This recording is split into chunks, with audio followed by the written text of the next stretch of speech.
माफी मांगने का मतलब ये नहीं है कि हम गलत है और सामने वाला सही।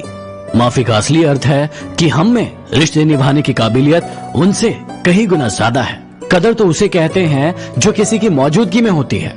किसी के जाने के बाद जो होता है उसे पछतावा कहते हैं। उस इंसान के लिए कभी मत रोना जिसने तुम्हारा दिल दुखाया हो। हंसना, मुस्कुराना और खुश रहना, ताकि उसे भी पता चले कि जितना कमजोर समझा था उसने, उतने हो नहीं तुम। यदि कोई इंसान आपको धोखा दे रहा है और आपको पता चल गया, तो पता है आपको क्या करना चाहिए? आपको उस इंसान को कभी नहीं बताना चाहिए कि आपको पता चल गया, और आपको उस इंसान को हमेशा के लिए छोड़ देना चाहिए, ताकि जिंदगी भर वो परेशान रहे कि आपने उसे छोड़ा क्यों। इंसान अगर प्यार में पड़े तो गम में तो पड़ ही जाता है, क्योंकि प्यार चाहे किसी को कितना भी करो, थोड़ा सा तो कम पड़ ही जाता है। यदि किसी के कहने से आप अच्छे या बुरे हो जाते, तो या तो ये संसार पूरी तरीके से स्वर्ग होता या फिर नर्क होता। इसलिए ये मत ध्यान दो कि कौन क्या कहता है, बस वो करो जो अच्छा है और सच्चा है।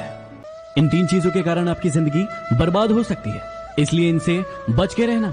पहला, प्यार हमेशा सोच समझ कर करना, क्योंकि शुरू में साथ में जीने मरने की कस्में खाते हैं और बाद में बर्बाद करने की। दूसरा, अपने सीक्रेट अपने तक रखो, क्योंकि दूसरों को बताओगे तो वो सीक्रेट नहीं रह जाएंगे। और तीसरा, अपने प्यार के लिए जो लोग अपने माँ बाप को गलत समझते हैं, उनको तो कोई बचा ही नहीं सकता।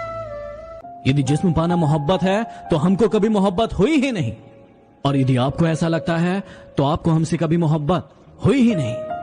भरोसा नहीं क्या मुझ पर? ये कहकर न जाने कितने लोग आपको धोखा दे जाते हैं। कबीर ने कहा था कि तुम धोखा खा लेना, लेकिन कभी किसी को धोखा मत देना, क्योंकि धोखा खाने वाला एक दिन संभल जाता है, लेकिन धोखा देने वाला अपना सब कुछ एक दिन खो देता है। जिंदगी ऐसे जियो कि आपका मजाक उड़ाने वाले एक दिन खुद मजाक बन जाए। आज आप हो तो उसको आपकी कदर नहीं है। आज आप हो तो उसको आपकी कदर नहीं है। जिस दिन वो आपको खो देगा, मुस्कुराते हुए भी रो देगा।